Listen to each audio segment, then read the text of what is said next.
ഇനി തൃശൂർ ചാവക്കാട് ഇടിമിന്നലേറ്റ വീടിന്റെ ചുമരിടിഞ്ഞു വീണ് 3 പേർക്ക് പരിക്കേറ്റു. ആരുടെയും പരിക്ക് ഗുരുതരമല്ല. ഇന്ന് പുലർച്ചെ 3 മണിയോടുകൂടിയായിരുന്നു സംഭവം. ശ്രീകുമാരൻ വിവരങ്ങൾ നൽകും. Sreejith, good morning. ഈ വേനൽ മഴയെ തുടർന്ന് ഇത്തരത്തിലുള്ള പല നാശനഷ്ടങ്ങളും റിപ്പോർട്ട് ചെയ്യുന്നുണ്ട്. തൃശൂരിൽ എന്താണ് ഉണ്ടായത്?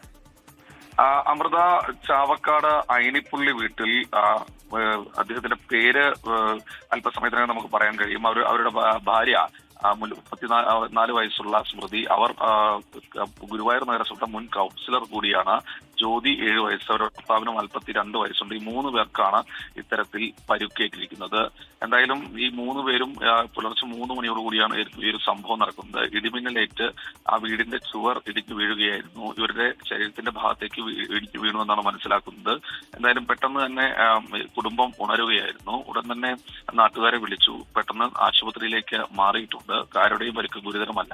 ഈ മേഖലയിൽ കാര്യമായ രീതിയിലുള്ള ഇടിമിന്നൽ രാത്രികാലങ്ങളിൽ ഉണ്ടായിരുന്നു എന്നാണ് മനസ്സിലാക്കുന്നത്.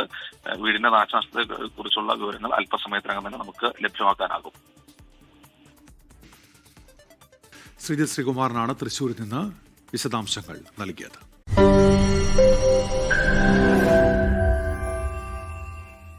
ലോകത്തെവിടെയായാലും ഏത് സമയത്തും 24 വാർത്തകളും ഓഗ്മെന്റഡ് റിയാലിറ്റി പാക്കേജുകളും എക്സ്പ്ലെയിനറുകളും വിശദമായി കാണാൻ ഞങ്ങളുടെ യൂട്യൂബ് ചാനൽ നിങ്ങൾക്ക് സബ്സ്ക്രൈബ് ചെയ്യാം.